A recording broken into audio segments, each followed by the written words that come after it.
ఇంతకుముందే శ్రీనివాస్ గారు కొన్ని విషయాలు ప్రస్తావించారు. అందుకే నేను భట్టి గారి దిక్కు చూపించిన.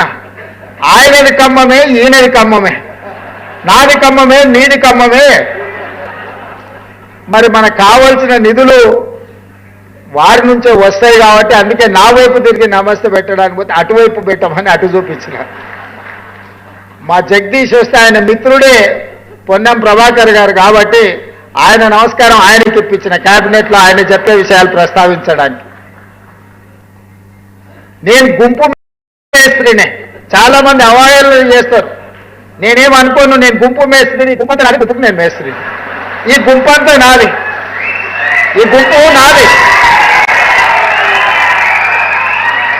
ఈ గుంపే కదా నా బలము, ఈ గుంపే కదా నా ప్రతిష్ట, ఈ గుంపే కదా నా సంక్షేమాన్ని, నా అభివృద్ధిని ప్రజలకు తీసుకెళ్లేది. పేద ప్రజలకు మా ప్రభుత్వానికి వారధులు బ్రిడ్జ్ ఈ గుంపే కదా. అందుకే నేను గుంపు మేస్త్రిని అని చెప్పిన. కొంతమంది గొప్పలు చెప్పుకుంటారు, మేము దొరలమని, మా గడీలు ఉన్నాయని. అట్లాంటి పోకడలు నా దగ్గర ఏం లేవు.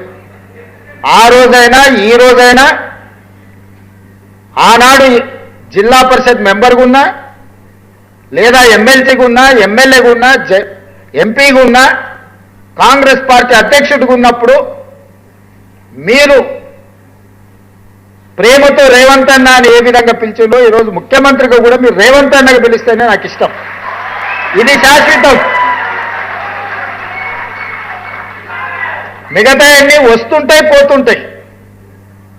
జెడ్పీటీసీ వచ్చింది, అది పోయి ఎమ్మెల్సీ వచ్చింది, అది పోయి ఎమ్మెల్యే వచ్చింది, అది పోయి ఎంపీ వచ్చింది, అది పోయి ఈరోజు ముఖ్యమంత్రి వచ్చింది. నా హోదా, నా పదవి మారొచ్చు, కానీ మీకు నాకు ఉన్న అన్నదమ్ముల అనుబంధం అనేది శాశ్వతం. అందుకే మీరు రేవంత్ అన్న అని ఏ ఉద్యోగం ఇచ్చినా, నేను ముఖ్యమంత్రి అయిన కొత్తలో మా అధికారులు కొంతమంది మీ ప్రతినిధులు వచ్చి రేవంత్ అన్న అని మాట్లాడుతుంటే, సార్ వాళ్ళకి మనం సార్ అని పిలవమని చెప్పాలి అన్నారు. అంటే నేను చెప్పిన అట్లా చెప్తే నీ ఉద్యోగం పోతుంది మొదల అని. సార్ అనో దొర అనో పిలిపించుకుంటే పిలిచేటోడు మనసులో అనుకుంటాడు దొరుకుతావు కదా బిడ్డ అని. అన్నాన్ని పిలిచిందంటే అది ఇష్టంతోనో ప్రేమతోనో పిలిచిన పిలుపు. నాకు అదే ఇష్టం. మీ సోదరుడు ఈరోజు తెలంగాణ రాష్ట్ర ముఖ్యమంత్రిగా ఉన్నాడు. నేను మాట వరుసకి మాట చెప్పట్లే. నేను సంపూర్ణంగా నా మనసులో అనుకునేదే ఈరోజు మీతో చెప్తున్నా.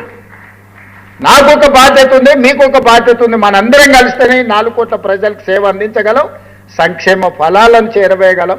ఈ తెలంగాణ రాష్ట్రాన్ని దేశంలోనే నెంబర్ 1 రాష్ట్రంగా మనం తీర్చిదిద్దగలం. ఇవాళ మీరే ఆలోచన చేయండి.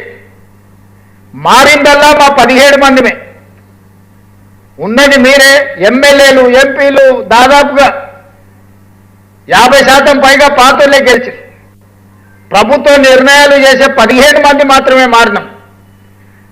10 సంవత్సరాలు ధనిక రాష్ట్రంగా ఉన్న రాష్ట్రాన్ని 8,11,000 కోట్ల రూపాయలు అప్పు చేసి అన్ని రకాల సమస్యలను సృష్టించి 10 సంవత్సరాలలోనే 100 సంవత్సరాల కాలం చేయగలిగిన విధ్వంసాన్ని చేసి ఎక్కడిదక్కడ పడేసి నిత్యం 12 గంటలు పనిచేసే ప్రభుత్వ ఉద్యోగులకు మొదటి తారీఖు నాడు జీతభత్యాలు ఇవ్వని పరిస్థితి రాష్ట్రంలో ఉండేనా లేదా మీరే ఆలోచన చేయండి.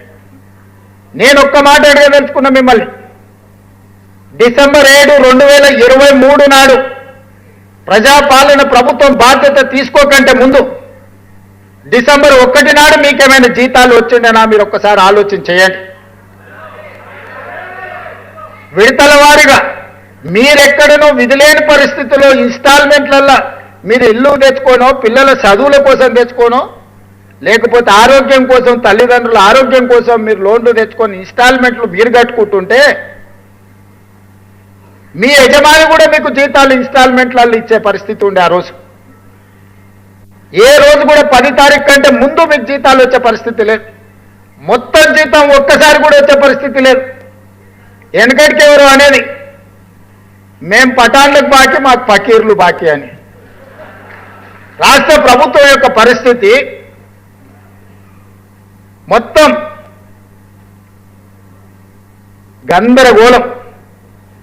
నేను 7 తారీఖు మధ్యాహ్నం బాధ్యత తీసుకొని సాయంత్రం సచివాలయానికి వెళ్ళి నా ఛాంబర్లో కూర్చున్న తర్వాత ఇదే రామకృష్ణారావు గారు శాంతకుమారి గారిని ఇద్దరిని, వీరు ఆర్థిక ఫైనాన్స్ సెక్రటరీ ఆ రోజు, ఇద్దరిని పిలిపించి కూర్చోబెట్టి ఏంటి పరిస్థితి అని అంటే వాళ్ళు ఏదో మొత్తం వాళ్ళు తయారు చేసింది చెప్పబోయి అవన్నీ వద్దు, కానీ ప్రజలకు సేవలు అందిస్తున్న మన ప్రభుత్వ ఉద్యోగుల పరిస్థితి ఏంది, ఈ నెల డిసెంబర్ 1 నాడు జీత భత్యాలు ఇచ్చిండ్రా లేదా అని అంటే ఇంకా లేదు సార్, సర్దడానికి ప్రయత్నం చేస్తున్నా, అక్కడ ఇక్కడ కొన్ని ఇచ్చినా ఈ నెలాఖరు వరకు మాత్రం ఈ మంత్ జీతాలు ఇస్తాం సార్ డిసెంబర్ నెల అని అడిగారు. నేను రామకృష్ణారావు గారికి చెప్పిన, నాకు ఇవన్నీ చెప్పకు, ఈ డిసెంబర్ 7 తారీఖు నుంచి బాధ్యత నాది. అంటే జనవరి 1 తారీఖు నాడు ఇచ్చే జీతం నేను ఇవ్వాల్సిన జీతం, డిసెంబర్ 1 నాడు ఇవ్వాల్సిన జీతం చంద్రశేఖరరావు గారు ఇవ్వాల్సిన జీతం, వారి జీతం నీ ఇష్టం విడతల వారిగా ఇస్తే ఇవి నాకు అభ్యంతరం లేదు, కానీ నా కోసం పనిచేసే ప్రభుత్వ ఉద్యోగస్తులకు నేను వచ్చిన తర్వాత విడతల వారిగా అనేది కుదరదు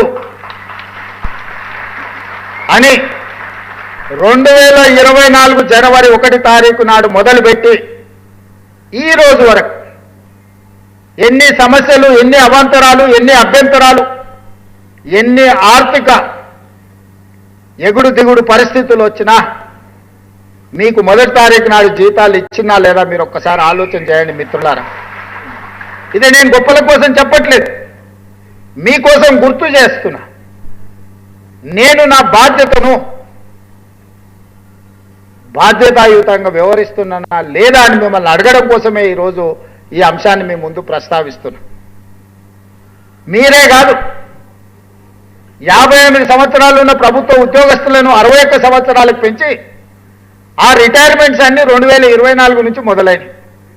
మూలిగే నక్క మీద తాటికాయ పడ్డది అన్నట్టు మీ జీతభత్యాలకే నేను ప్రయత్నం చేస్తుంటే ప్రతి నెల 1000 కోట్లు రిటైర్మెంట్ బెనిఫిట్స్ కూడా నాకు మళ్ళీ మోపైనాయి.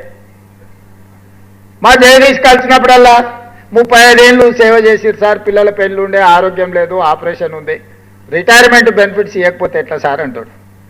ఉండరా నాయన, ఉన్న జీతం ఇచ్చేటట్టు రిటైర్మెంట్ బెనిఫిట్స్ నేను ఎక్కడికి వెళ్తే వాళ్ళ, మరి ఏదన్నా నువ్వు ఆదాయం పెంచాలి కదా అని నేను.